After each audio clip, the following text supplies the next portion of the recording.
more important problems to worry about. Like what? We have to encourage a return to traditional moral values.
Myself any clearer.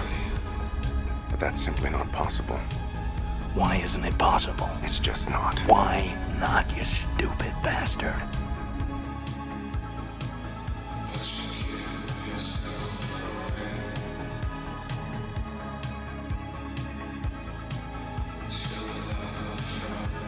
How can he lie like that? How can he pull that shit?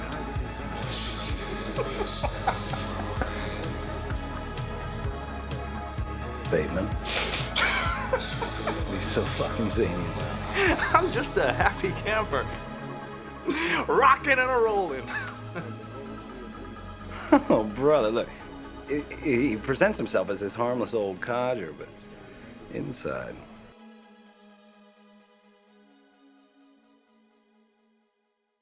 But inside doesn't matter. Come on, Bateman. What do you think? Whatever. Judge Robert Boyd.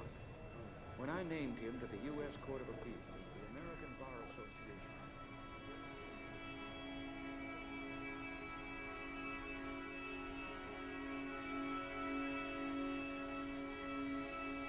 There are no more barriers to cross. All I have in common with the uncontrollable and the insane, the vicious and the evil, all the mayhem I have caused and my utter indifference toward it, I have now surpassed. My pain is constant and sharp, and I do not hope for a better world for anyone. In fact, I want my pain to be inflicted on others. I want no one to escape. But even after admitting this, there is no catharsis.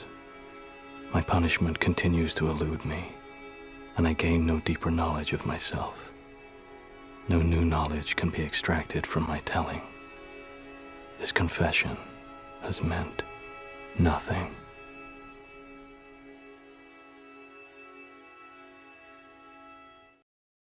Hey, my pain is constant and sharp, and I indeed do not hope for a better world for anyone, and by the looks of it, no one is going to get it as well. If you ever needed a wall of incompetence, here it is. I honestly don't even know how this is even possible. I know Murray said that you should not stray from a defined game philosophy because you could end up with something way worse. But with all due disrespect, how is it that you are, judging by your own words, not confident in your vision? You told me not only that you fucked up, not only that you fired the dev team, not only that you recognized the problems as a game-wide issue, you also told me that you know what the community hopes for, which means you either just know it or someone told you and you deeply regret. You told me that a year ago. And yet, judging by your own words, you are implementing contradictory changes. Not only on a system level, where you refuse to balance heat burst properly, even though this is a major point of complaint since day one. No, you also do it on a character-specific level. How is Victor's new move, Fancy Cut, in any way in harmony with your own words? This is a chargeable I-17 weapon mid with quite potent range. It's completely homing to his right, and to his left it has like weak tracking. At the same update, they not per coincidence, they buffed his homing. Thankfully, it is steppable to the left after most heat dash blocks, but we need to talk about some properties here, okay? So what is this move on block? It's only -5. What is it on hit? +8. He can go into stance on block and on hit.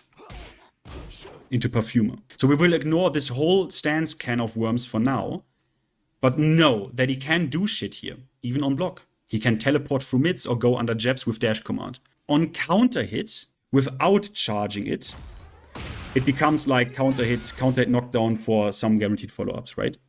Charged, it becomes plus on block, +5 into stance. This is more OK relevant, I would say, but okay.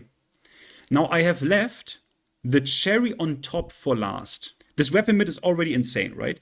It covers one side completely, and still in a lot of situations it tracks the other side in a way where sidestep block becomes like you need to sidestep and then into a block. You still block it. It's only -5, or you need to hard walk it. But okay, it's only -5 on block, +8 on hit. It has stance slopped attached to it on block and hit. It is chargeable, becomes plus. It has counter hit properties uncharged, and charged it becomes a counter hit launcher. But the cherry on top, some of you will have realized, even on normal hit, some of you will have already noticed the stun here. This is a goddamn wall splat on normal hit. This is just one move out of the Season 2 catalog, and I don't know anymore. I don't know if people were not clear with we dislike stance slop.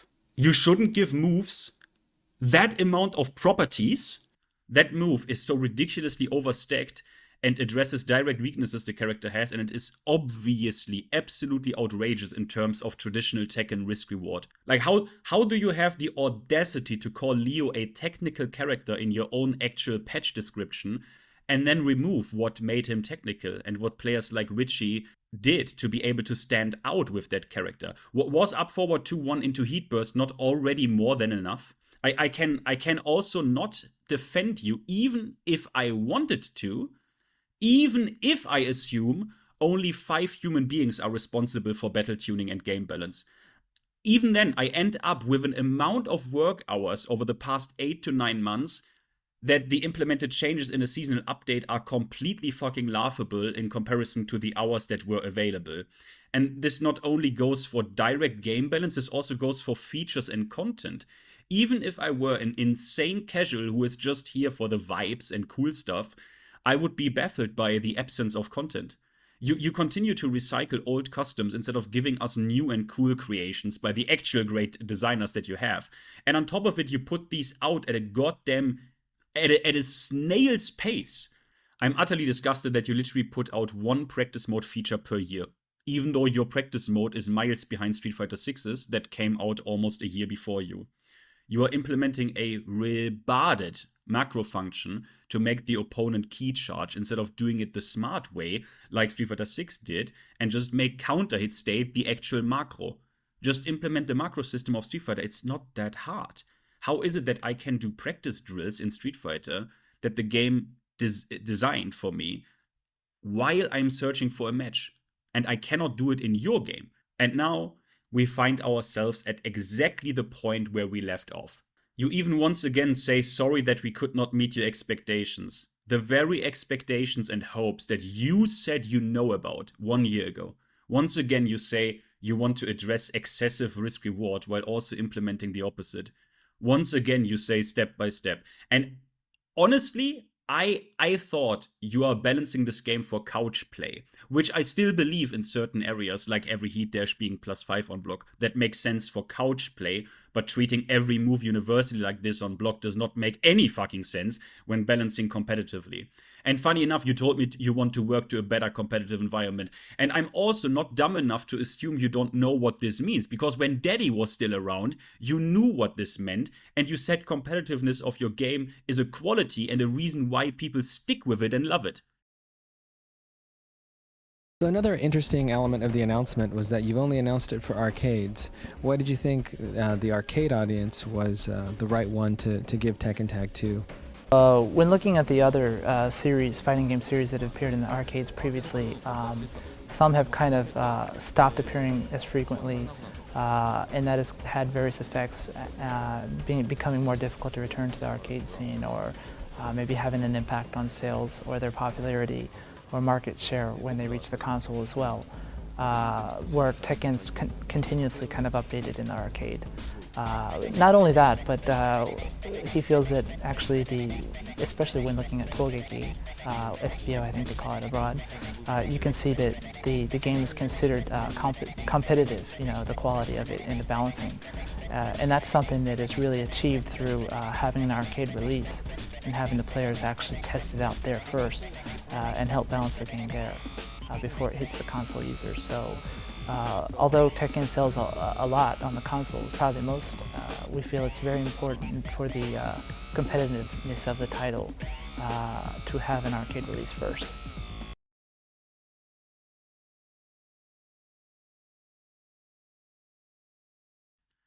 And I'm also not dumb enough to think that you are doing things merely by accident. The change that you did on Lee, that change is not designed for couch play at all. What you did to Hitman needs clear understanding of the situation and option selects. You specifically did this to make good players guess more, instead of learning and implementing counterplay, so then both players can actually engage in meaningful mind games.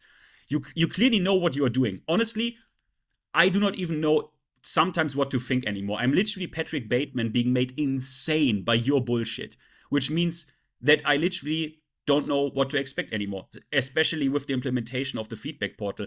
It is quite interesting you designed the original balance portal and the topics that players were allowed to submit reports for in a precise way so that players could specifically not send in reports that address game balance directly. You wanted this to only be an alternative to T8 report, which also only wanted issues and bugs reported, but not balance.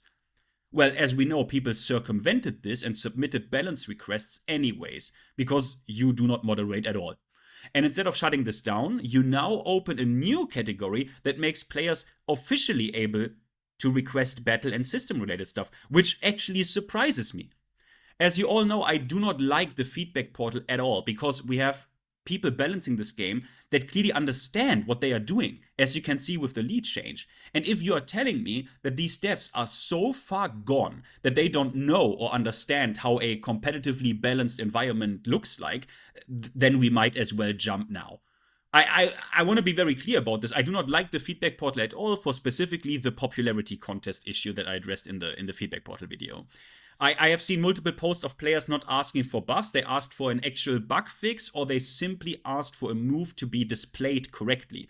And because people did not even bother to read fully, that shit also got downvoted into oblivion, because they simply assumed that the person probably asked for a buff here. But in all honesty, a game balanced by the community might not be a competitive environment either, but I sure think it would be the funniest shit ever. Or maybe they should actually do one patch just for the lulz, balanced by actual AI, and we get, how do you call it, AI artifacts or anomalies, like a random down forward 1 just being plus 10 on block, or a random low being launch punishable on hit, but a plus 20 guard break on block or shit like that. Would be funny at this point. Well, folks, if you ever needed a screenshot to explain to people what your actual problem is, I think this screen provides a pretty good one. Because when people tell you to just quit the game, bro, or, well, this is Tekken now, it's just not for you, never forget that the devs tell you they agree with you. They apologize to you. They told you they know what you want and will do it.